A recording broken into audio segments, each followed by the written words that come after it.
ජනතා විමුක්ති පෙරමුණේ ප්‍රසිද්ධ නායකත්වයත් අප්‍රසිද්ධ නායකත්වයත් අතර දරුණු මතගැටුමක් හටගෙන තිබෙනවා. එහි ප්‍රතිඵලයක් ලෙස එහි මධ්‍යම කාරක සභාවත් දේශපාලන මණ්ඩලයත් හරියටම දෙකඩ වෙලා. ප්‍රසිද්ධ කණ්ඩායමට නායකත්වය දෙන සෝමන් සමරසිංහ පිළ, ටිල්වින් සිල්වා, අනුර කුමාර දිසානායක, විජිත හේරත්, කෙඩි ලාල්කාන්ත යන දේශපාලන සභකීන් නියෝජනය කරනවා. අප්‍රසිද්ධ කණ්ඩායමට නායකත්වය දෙන ප්‍රේමකුමාර ගුණරත්නම්ගේ කණ්ඩායමට මාලන්, අශෝක ඕපාත, කුබුදු ජාගොඩ, දිමුතු ආටිකල යන දේශපාලන මණ්ඩලයේ සමාජිකයින් ඇතුළත්. ජී කුලරත්න තාමත් ඉන්නේ මධ්‍යස්ථ තැන. දේශපාලන මණ්ඩලයේ වගේම ජනතා විමුක්ති පෙරමුණේ මධ්‍යම කාරක සභාවත් දෙකඩ වෙලා. එහි සමාජිකයන් 13 දෙනෙක් සෝමවංශ පිළට සහාය දක්වන අතර ජනතා විමුක්ති පෙරමුණේ කම්කරු සංවිධානයේ සමස්ත බලය සෝමවංශ පිළට හිමි වෙලා තියෙනවා. ප්‍රේමකුමාරගේ පිළට මධ්‍යම කාරක සභාවේ 12 දෙනෙකු සහාය පළ කර ඇති අතර ජනතා විමුක්ති පෙරමුණේ කාන්තා, ශිෂ්‍ය, ගොවි සහ තරුණ සංවිධාන වල බලය හිමි වී තිබීමත් විශේෂත්වයක්. ජනතා විමුක්ති පෙරමුණේ නිල අයිතිය ප්‍රසිද්ධ කණ්ඩායම සතුව පැවතියත් එහි සියලුම සංවිධාන ජාලයේ පවතින්නේ කුමාර සතුවයි. මේ බලතුලනේ නිසා ඊයේ පක්ෂ මුලස්ථානයට ආපු සෝමවංශත් කුමාරත් කොතරම් සාකච්ඡා කළත් ප්‍රශ්නේ සමතයකටපත් උනේ නැහැ. ඒකට හේතු වුණේ ජනතා විමුක්ති පෙරමුණේ මාධ්‍ය ඒකකයේ වසා දමා තිබුණත් කුමාර පාර්ශවයට ද්‍රෝහි ලේබල ඇලවීමේ ප්‍රචාරක වැඩසටහනක් සෝමවංශ පාර්ශවයේ විසින් ආරම්භ කර තිබීමයි. ප්‍රවීණ රංගන ශිල්පී ජෝ අවික්‍රම මහතාගේ දේහයට අවසන් ගෞරව දැක්වීම සඳහා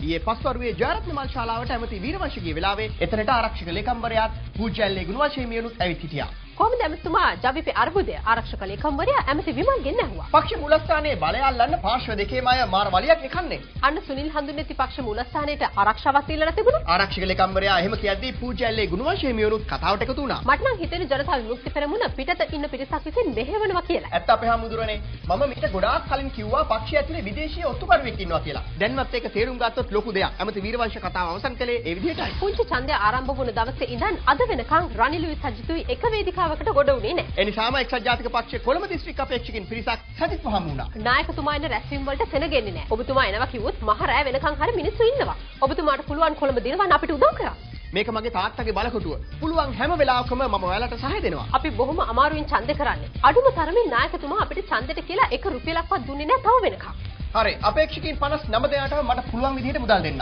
ඒ අනුව කොළඹ දිස්ත්‍රික් අපේක්ෂක මුජිබුර් රහමාන් අපේක්ෂකයාගේ නිවසට සියලුම අපේක්ෂකයන් ඒකරාශී කරන්න තීරණය කරුණත් අවසානයේදී මුජිබුර්ට පක්ෂ නායකත්වයෙන් දැඩි බලපෑමක් එල්ල වුණා. සේක් එකතු වෙලා මේ වැඩේ කරනකොට අපේ පක්ෂයේ නායකින් කැමති නැහැ. මට ලොකු ප්‍රශ්නයක් වෙන්නයි යන්නේ. මුජිබුර් සජිත් දුරකථනයෙන් කතා කරලා කිව්වා. අවසානයේදී කොළඹ දිස්ත්‍රික් අපේක්ෂකින්ට බෝධි රණසිංහ පදනමේදී සජිත් මුදල් බෙදා දුන්නේ රොසි සේනානායකයි සුජීව සේනසිංහයි දෙපැත්තේ තියාගෙන. තිරේ පිටිපස්සේ තවත් දේවල් අපි කියන්න ලබන සැක.